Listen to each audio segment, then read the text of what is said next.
The golden light of late afternoon spilled softly across the countryside, brushing every blade of grass and every leaf with its warmth.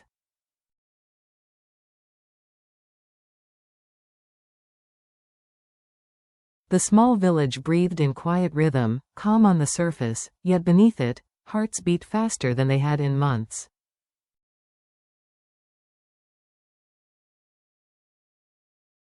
After seasons of silence, the news had spread like a tender wildfire. James was finally coming home.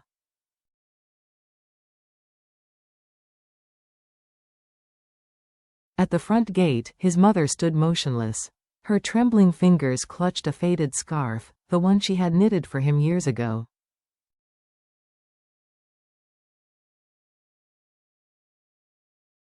The fabric had grown thin from age and prayer.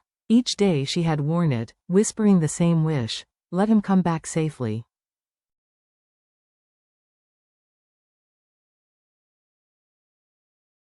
Not as the powerful CEO the newspapers had celebrated, not as the man of business suits and headlines, but as her boy.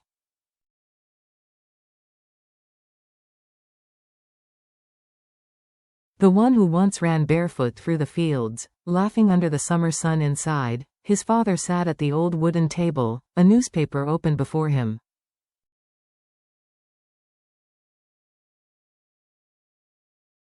He wasn't reading, his eyes hadn't moved in minutes. He was a man of few words, one who had endured life with quiet strength.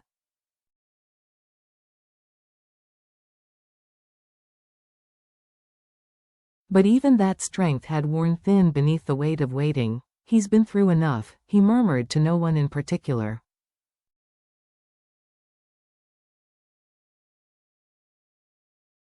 This time, I just want him to be happy. Then, from beyond the gate, came the faint hum of an engine.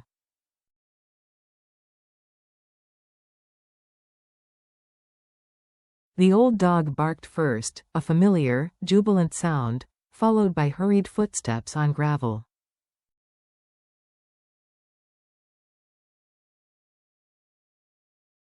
The creak of the gate cut through the stillness.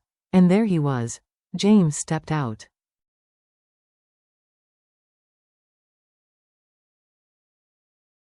Thinner than before, his shoulders still broad but no longer burdened by the sharp edges of ambition.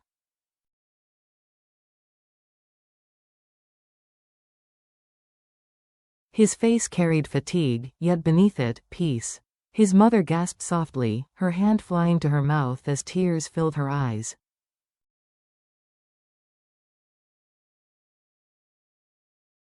"My son," she breathed, before running forward and gathering him into her arms. For a long, trembling moment, no one spoke.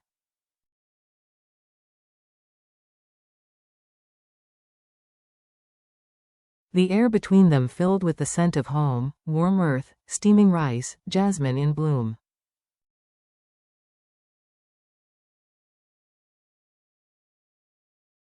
James closed his eyes and let the world slow down.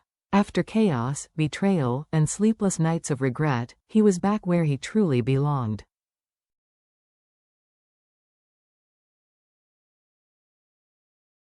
Not in the city, not in the office towers that had swallowed his years, but here, in the small, imperfect home where love had waited in silence.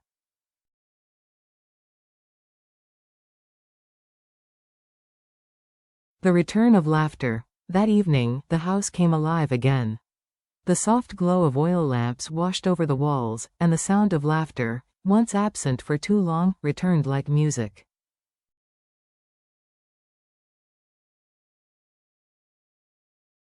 In the kitchen, his mother's hands moved swiftly, tenderly. She prepared all his favorites: caramelized fish, fragrant jasmine rice, and a bowl of herbal soup from their garden.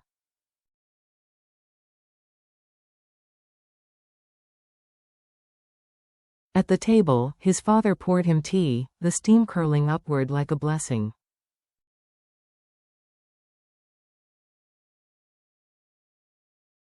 "You look thinner," his father said, gruff, as always, but his eyes betrayed the gentleness beneath.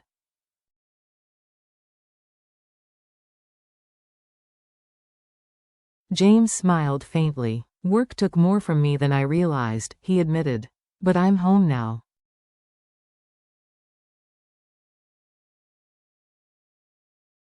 That's all that matters. His mother placed a bowl in front of him, her eyes glistening.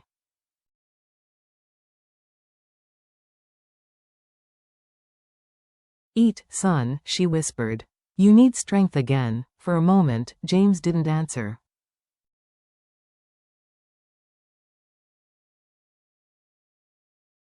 He only looked around, at the old photographs, the smell of lemongrass drifting from the kitchen, the hum of insects just outside.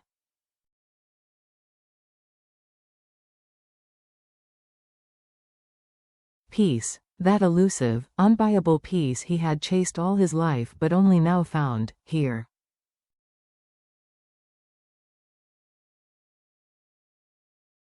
After dinner, his mother reached across the table. Her hand trembled slightly as she said, "We were so afraid, every single day.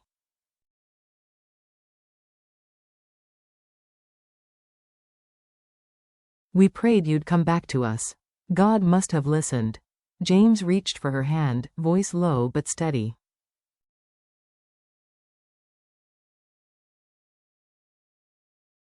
I'm sorry I worried you, Mom.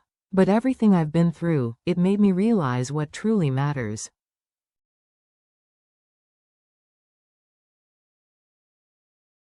Not power, not money. It's this, family, home. His father nodded silently, his throat tightening.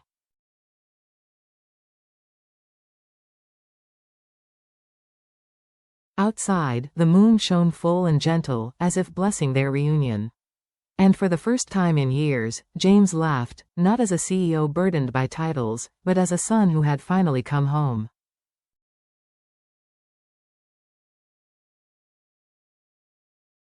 The quiet morning. The next morning arrived in tender hues of gold and green. Sunlight spilled over the fields, painting every dewdrop in light.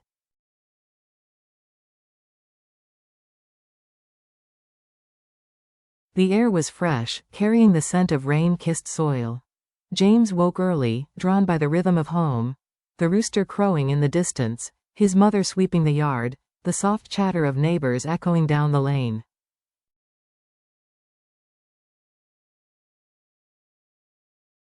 Yet amid that peace, a name stirred in his heart.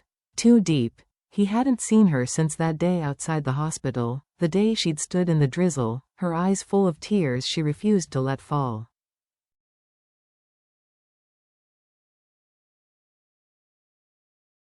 She had been his quiet strength, the one who stayed when the world turned away. And now, after all the storms, he longed to see her again, not as the broken man he once was, but as someone reborn.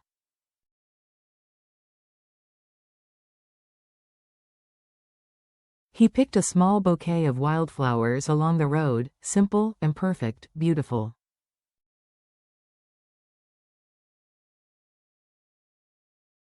The path to her house was lined with memories.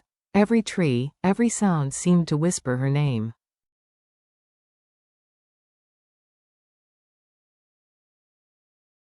The reunion. Too Deep was in the garden, bending gently to water the flowers. The morning light touched her face, soft and golden.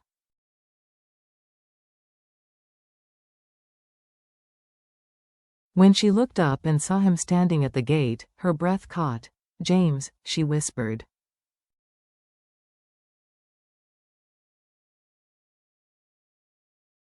He smiled, a smile that carried every apology, every promise.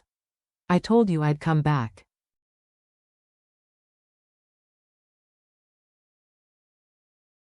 The world held still. Then, suddenly, she was running, tears in her eyes, her hands trembling.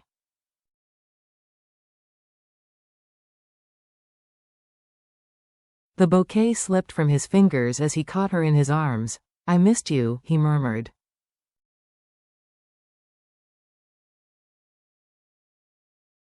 "I waited," she whispered against his chest. The wind stirred through the trees, carrying the sound of their quiet laughter across the fields.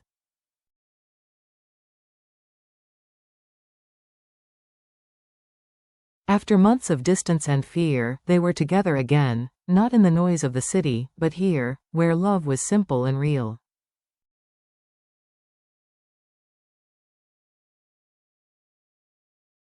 The Pond of Promises. That afternoon, they sat by the small pond behind her house.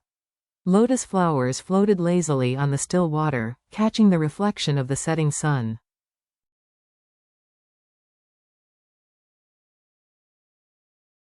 The silence between them wasn't empty, it was full. Full of unspoken words, of what had been lost and found again.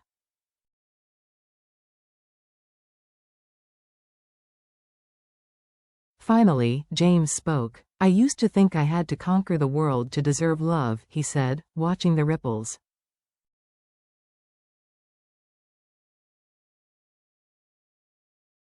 "But the more I chased success, the further I ran from peace." Too Deep smiled faintly, her eyes soft.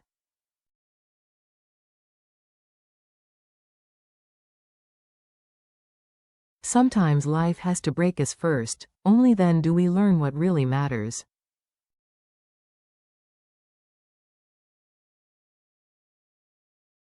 He turned to her, voice trembling. "You were the only one who never stopped believing in me."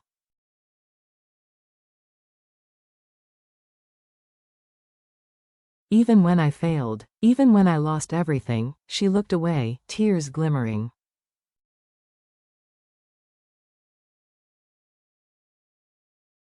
"Because I saw the real you, James.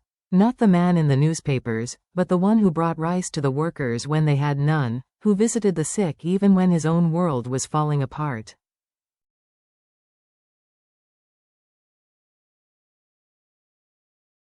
He reached for her hand, warm and fragile. "You gave me a reason to live again. Now I just want to spend my life protecting that light in you."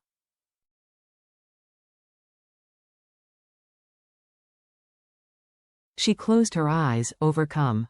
"Then promise me," she whispered, "that no matter what happens, you'll never lose yourself again."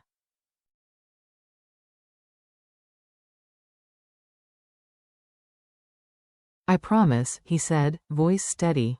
"This time, I'll live not for power, but for love."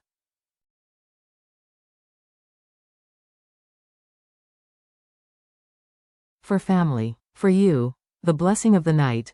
As stars began to bloom in the sky, the air filled with the sound of crickets and the scent of jasmine drifting from the fence.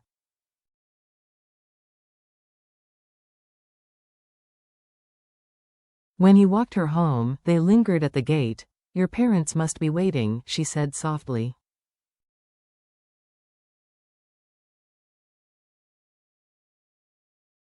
"They are," he replied. "But I wanted you to be the first person I saw, and the last person I say good night to."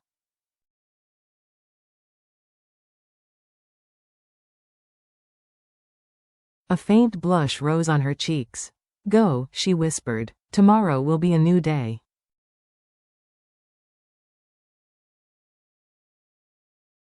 He hesitated, then leaned forward and kissed her forehead, a kiss of gratitude, of promise, of beginning.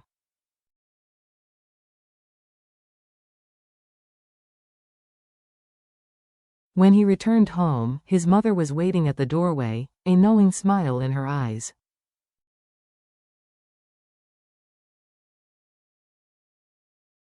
"You saw her," she said quietly. James nodded, unable to hide his joy. "Yes, Mom, I saw her."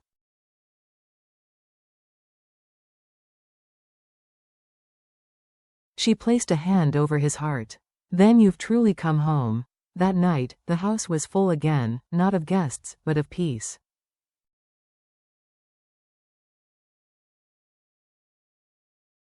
Laughter echoed softly through the wooden walls, the scent of tea lingered in the air, and outside, the moon watched like an old friend.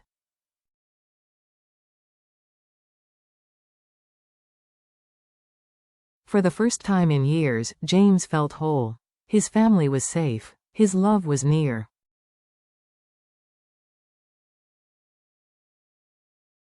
And his heart, once hardened by ambition and loss, had found its way home. The lesson.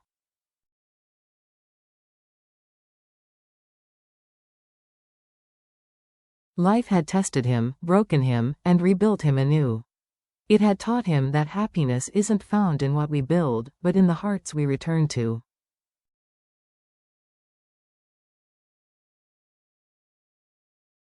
Through his journey, from success to ruin, from pride to humility, James discovered that strength isn't about control or conquest.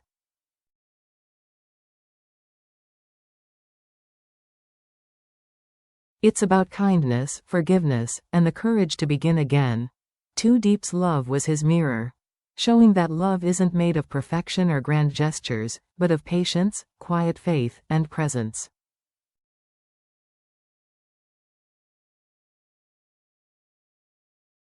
Her heart was the light that led him back from the darkness. His parents taught him that coming home is more than returning to a place, it's returning to oneself, to the boy who once laughed freely under the sun.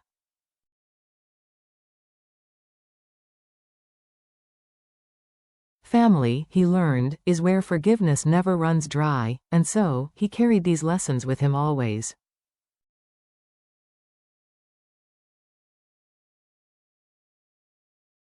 That success means nothing without people to share it with. That love, gentle, enduring love, is the only thing that survives time and distance.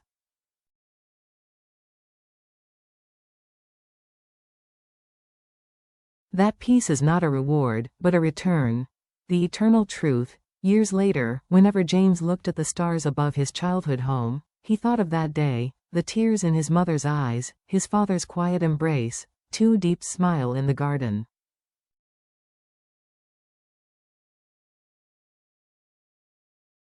Those memories became his compass, guiding him through every season of his life. He had once believed the world's applause would bring him joy.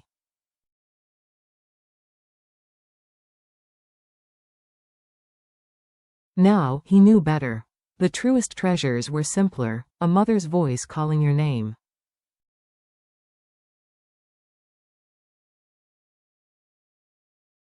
A hand that wipes your tears. The laughter of family echoing in the night, and love, patient, faithful love, that waits through every storm.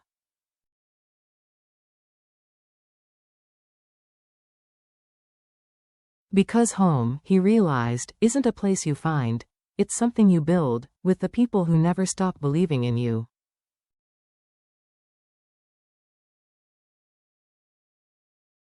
And when you give love freely, it always finds its way back to you.